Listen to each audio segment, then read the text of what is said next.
Nia, Tanya, and Cyril. Assalamualaikum warahmatullahi wabarakatuh. Nama saya Dana Noviana Putri, nomor absen 10 dari kelas 12 IPA 2. Saya Henry Sumamati, absen 17, kelas 12 IPA 2. Saya Lisa Sumandari, absen 7, kelas 12 IPA 2. Saya Prima Wilda Hadia, absen 2 dari kelas 12 IPA 2. Saya Chandra Afifah, absen 9 dari 12 IPA 2. Saya Desa Christine, absen 11 dari kelas 12 IPA 4. Di sini kami akan membuka sesi tanya jawab mata pelajaran fikih. Jadi yang pertama ini yang mau saya tanyain sama teman-teman semuanya, menurut kalian kenapa dalam hukum Islam itu diharuskan untuk dilakukannya itu? Jadi kenapa di Islam diharuskan untuk melakukan ijma?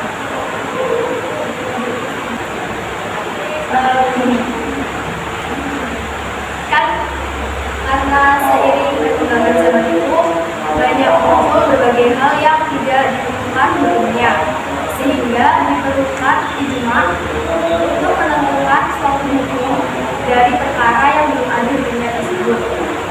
Hal itu berarti bahwa ijma dapat menetapkan hukum yang mengikat dan wajib dipatuhi umat Islam bila tidak ada ketetapan hukumnya dalam Al-Quran maupun hadis. Jadi sudah jelas ya.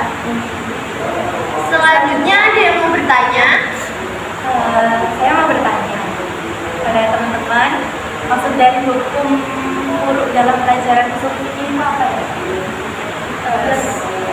Saya mau menjawab, maksud dari hukum furu' dalam mempelajari usul fikih itu apa? Furu' itu adalah sesuatu hal atau kejadian yang belum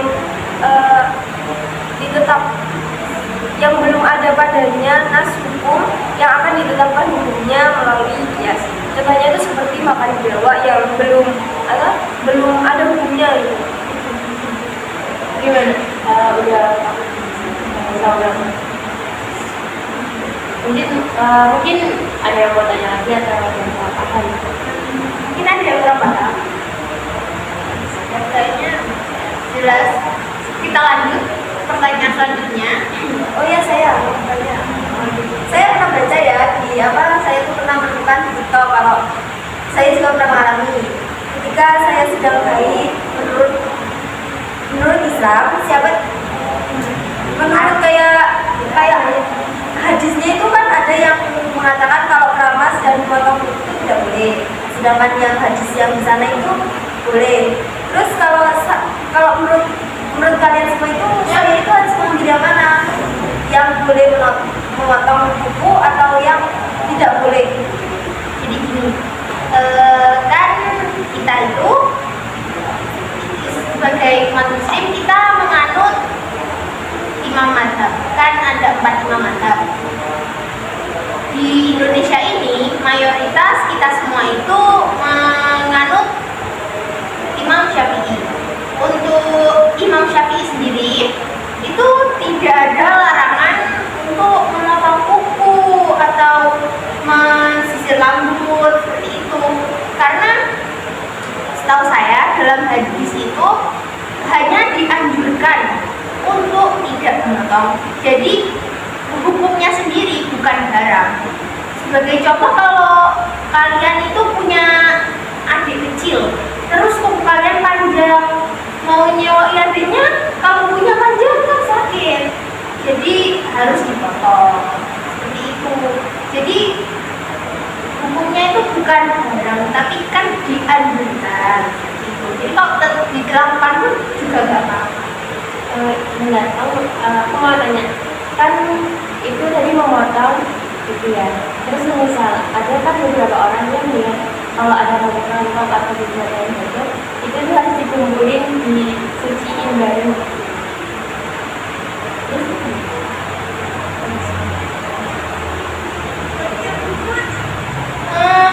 Kalau itu sendiri sebenarnya tidak tidak ada, belum ada yang pasti mengenai kita harus mengumpulkan atau enggak, karena kan ada orang yang mempunyai pendapat atau mereka punya aliran mazhab sendiri yang menganggap bahwa bagian dari tubuh kita seperti kuku, rambut ketika haid itu kondisinya juga tidak suci. Jadi ketika mereka mau mensucikan diri, benda-benda tersebut kayak kuku, rambut itu ikut disucikan agar nantinya kuku, rambut itu bisa suci ketika dibuang. Tapi kalau setahu saya itu hukumnya tidak wajib. Tapi kalau emang kita boleh ya, kalau kebanyakan kita Imam Syafi'i, habis itu kayak kan baca-baca di Google ada yang lain gitu, kita mengikuti yang lain gitu loh, maksudnya yang kayak pengen coba-coba gitu loh. Jadi kita dalam beragama Islam itu tidak boleh mencampur-campur yang satu dengan yang lain hanya untuk mendapatkan kemudahan. Jadi kita harus berpegang teguh pada satu imam mazhab yang menurut kita memang ini. Gimana mungkin udah paham dulu? Ada pertanyaan lagi? Mungkin Ada yang mau ditanyakan lagi? Ada yang mau Kak Cica, ayo tanya. Mbak Helmi, ayo.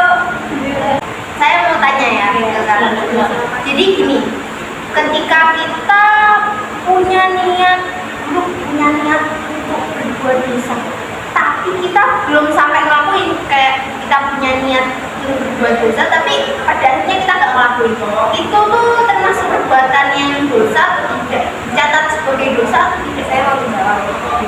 Saya ini baca ya, soalnya saya juga belum paham. Ada hadis riwayat Ibnu Hibban mengatakan bahwa niat untuk melakukan perbuatan jahat ternyata oleh Allah belum dicatat sebagai kejahatan. Apa yang belum dicatat sebagai kejahatan oleh Allah berarti statusnya tidak bisa dinyatakan dosa. Selain itu, dengan niat berbuat jahat, seorang juga tidak bisa dijatuhi hukuman atau sanksi karena memang niat tersebut belum dianggap kejahatan. Maksudnya itu belum terjadi kejahatannya.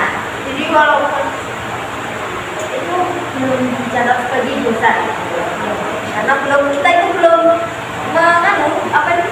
melaksanakan niatnya itu tadi, kan cuma niat saja. Kalau misalkan gini, kan ada nih orang jahat, terus dia itu kayak ada niatan buat bertobat, lah itu dia tuh meninggal, itu gimana? Kan sudah bertobat, berarti kan kayak ya sudah, jika Ini, kita ada tobatnya itu kayak. saya menemukan itu hadis yang innamal a'malu binniyat. Sesungguhnya perbuatan itu berdasarkan dari niatnya kan. Nah itu gimana? Jadi Allah itu belum mencatat sebagai kejahatan apabila kejahatan itu belum dilakukan. Kejahatan niatnya itu kan belum dilaksanakan itu kejahatannya. Jadi itu belum dosa, kayak belum dicatat kalau itu dosa. Begitu ya, masih bisa dipahami. Mungkin ada yang mau tanya lagi. Mbak Cica kayak kelihatannya Iya, mau iya. bertanya. Ya silakan Mbak.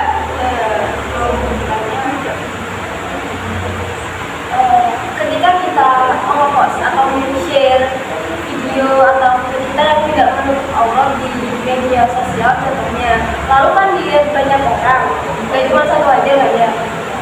Apa kita itu ketika kita makan bahkan tidur pun itu tetap mendapat dosa dari postingan kita tersebut. Lalu apakah dosa itu juga termasuk dosa jariah? Sekian. Menurut saya itu bisa dibilang termasuk kita tidak berdosa, mau kita tidur, mau kita makan, mau kita ngapain aja, karena dari foto yang kita share di media sosial kan dilihat sama banyak orang. Pasti kan banyak orang yang bilang kayak kadang ada yang nge-komen, ada yang komennya baik kayak gitu, kan ada orang yang nggak suka pada orang yang suka. Jadi kayak kita tuh gak bakal terlibat dosa nih walaupun kita udah kayak ngelakuin hal-hal yang lain gitu.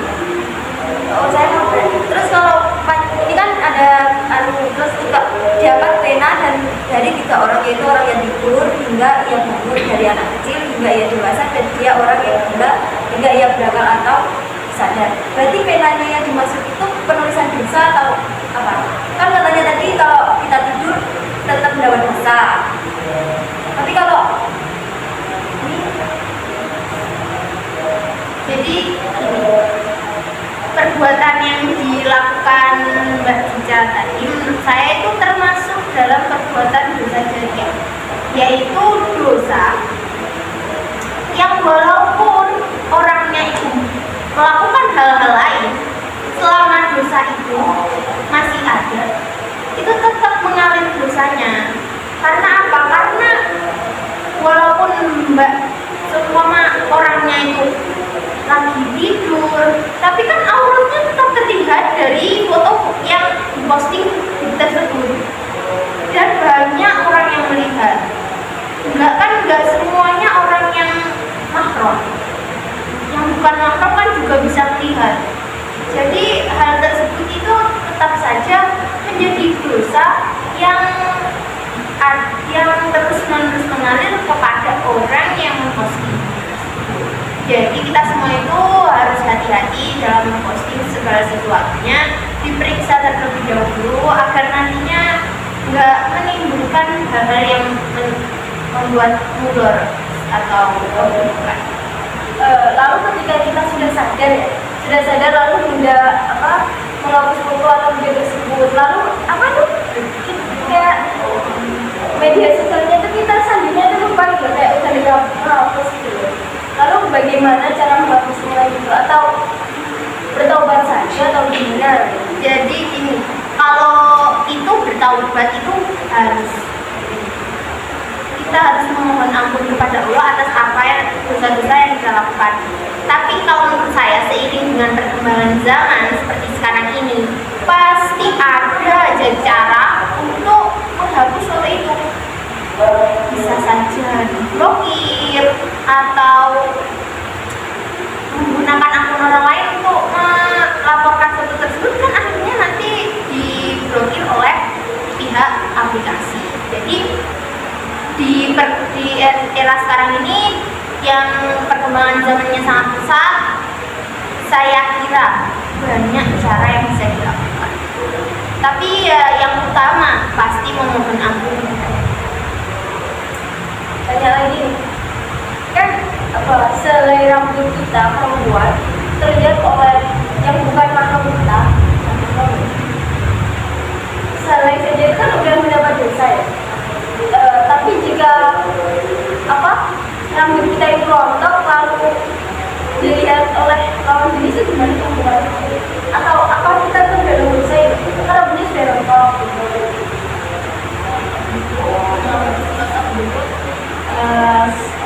Itu kayaknya gimana ya? Kayaknya itu nggak nganu deh, apa namanya, itu kan ketidaksengajaan. Artinya kan kalau rambut rontok kan biasanya juga ya jarang orang matahari kan sehelai, cuma nanti kan ya ada yang orang lewat terus sapu. Kalau biasanya rambut nggak apa-apa sih, kan soalnya kan cuma tanpa kita tahu ya, tanpa kita sadari kita ternyata menjadikan selai rambut kita. Kalau menurut saya juga kan rambut yang udah jatuh tadi itu kan sudah tidak menjadi bagian tubuh lagi, ya, sudah tidak jadi bagian tubuh kamu lagi. Jadi kalau dilihat pun kamu lihat rambutnya ya apa siapa, tapi yang lihat emang itu tahu ya kalau itu rambutnya, tahu Kan bisa dilihat dari pandang bidanya mungkin. ya kan semua laki-laki kan nggak mengetahui rambutnya yang di dalam tudung, pokoknya kan nggak tahu kalau pokoknya mbaknya rambutnya panjang, kalau mbaknya ini rambutnya pendek, kan nggak diketahui gitu.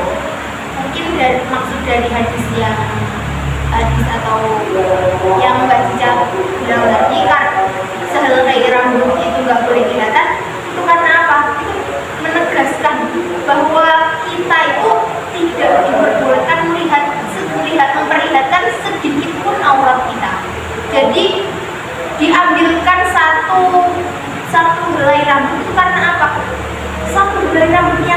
kecil aja nggak boleh dikasih tahu orang lain. Jadi sebegitu berharganya aurat kita untuk orang yang bukan muslim. Jadi berarti di situ tuh intinya ada penegasan bahwa kita itu sebagai umat muslim untuk menjaga aurat kita kepada yang bukan mahramnya. Siapa lagi yang mau bertanya? Kayaknya Mbak Herni ini sudah menyiapkan pertanyaan. Oh iya, saya mau bertanya. Kan di Islam itu kan ada 4 mazhab ya. Itu kan kita itu disuruh memilih untuk salah satu mazhab saja. Kalau misalnya ada orang yang dia itu menggunakan 2 mazhab sekaligus, gimana? Boleh nggak? Saya masih menjawab. Kalau menurut saya itu tidak boleh, karena setiap imam mazhab itu punya aturan sendiri. Jadi tidak boleh digabung karena takutnya memilih aturan yang paling bagus. Kalau kan imam mazhab itu kan tidak ada 4 ya, kan itu punya aturan sendiri. Dan kita mau ikut yang mana atau yang paling mudah buat kita aja. Jadi kalau menurut saya juga itu ditakutkannya kalau kita itu imam mazhab pasti diambil yang mudah-mudah, karena kan setiap imam mazhab itu kan punya aturannya sendiri, apa yang dibolehkan, apa yang dilarang ya dalam konteks Islam memang, tapi kan pasti ada perbedaan. Nah, ditakutkannya nanti karena adanya perbedaan tersebut kita ngambil yang mudah-mudah aja. Tapi seingat saya itu ada pengecualian ketika kita sedang melaksanakan ibadah haji di Mekah. Itu di sana kan banyak banget orang. Kalau kita ikut Imam Syafi'i bersinggungan dengan yang lain, itu kayak apa hukumnya nggak tertahan. hukumnya enggak. Ya kalau kata Imam Syafi'i kan hukumnya itu nggak tahu. Jadi kita bisa mengambil dari mazhab lain. Misalnya kita mau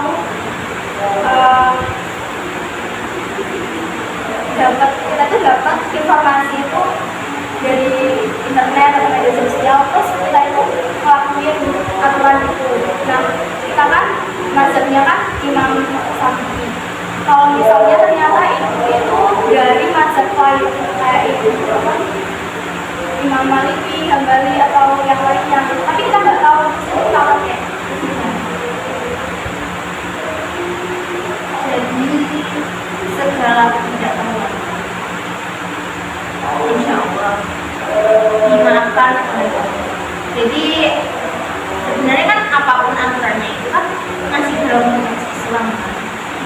Jadi selama itu tersebut ketidaktahuan sampai menurut saya Berarti kalau misalnya dia masih tidak tahu itu nggak apa-apa. Tapi kalau misalnya dia tahu terus dia masih tetap melakukan hal itu karena dianggap itu dia yakin itu masih diterima, maka masih dalam lingkup aliran. kalau itu Allah alam dijawab ya, karena kita sendiri juga nggak tahu amalan kita itu dicatat seperti apa. Yang penting kita selalu menegakkan kebaikan dan menjauhi semua yang dilarang Allah. Mungkin ada yang lain? Saya oh iya, saya kan di sekolah kan belajar apa itu. Nah, terus sebenarnya apa sih tujuan belajar fikih? Emang kalau di dunia itu kayak penting banget ya. Hanya itu kayak ya emang apa tujuannya pelajari usul fikih?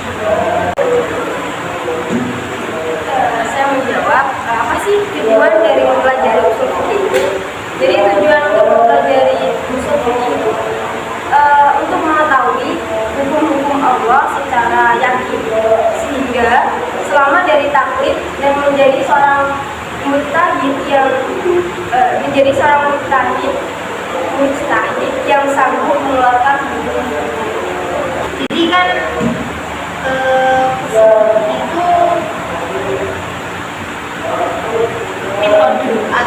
dasarnya dari ilmu fikih. Di situ itu ada cara-cara yang ditempuh oleh ahli fikih. Jadi kalau fikih itu ilmunya, nah usul fikih itu dasarnya. Jadi kenapa kita harus belajar fikih? Ya karena di situ kita dapat mengetahui berbagai macam ilmu yang mengenai syarat, dalil, seperti itu. Juga untuk memberikan kayak suatu kepastian gitu, kayak perbuatan ini, hal ini haram, hal ini mubah, hal ini makruh. Ini semua kita pelajari seperti ini. Bersabar dari sesuatu. Jadi kalau usul sama usul fikih dan fikih itu ada dua hal yang berbeda. Fikih ilmunya usul fikih.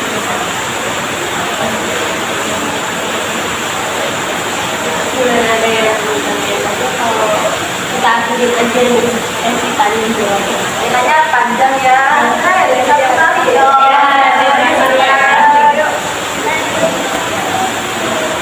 Di Indonesia ada hukum taklid dan hukum wajib dan hukum wajib. Lalu apa sih? Apakah hukum taklid dan hukum wajib itu bersamaan? Jadi ya, saya menjawab itu hukum wajib dan hukum taklid itu adalah dua hukum. Yang satu sudah tetap, yang satu ada sebab musabab dan wajib. Tapi keduanya itu berjalan beriringan. Hukum wajib menjadi penjelas dari hukum taklid. Hukum wajib itu kan kayak ini, ketika sampean mau sholat, sampean kan harus tidur. Kalau sampean nggak wudhu, sholat sampean nggak sah. Tapi kan nggak hanya wudhu saja, walaupun sampean sudah wudhu, tapi syarat-syarat lain yang belum terpenuhi itu kan tetap saja sholat sampean tidak sah. Tapi kalau sampean nggak wudhu, kan tetap sholat sampean tidak sah. Kalau hukum taklid sendiri itu suatu yang sudah tetap, kayak di Al-Quran itu waktu sholat maka dirikanlah sholat, berarti kita harus mendirikan sholat karena sholat itu wajib. Gimana Ya, paham ya? Gimana, udah jelas belum sih? Udah selesai ya? Kalian udah tahu belum sama dari pertanyaan sama jawaban ya? Udah diberi sama teman-teman. Dari sini udah cukup ya. Di sebelah kita cukup panjang ya.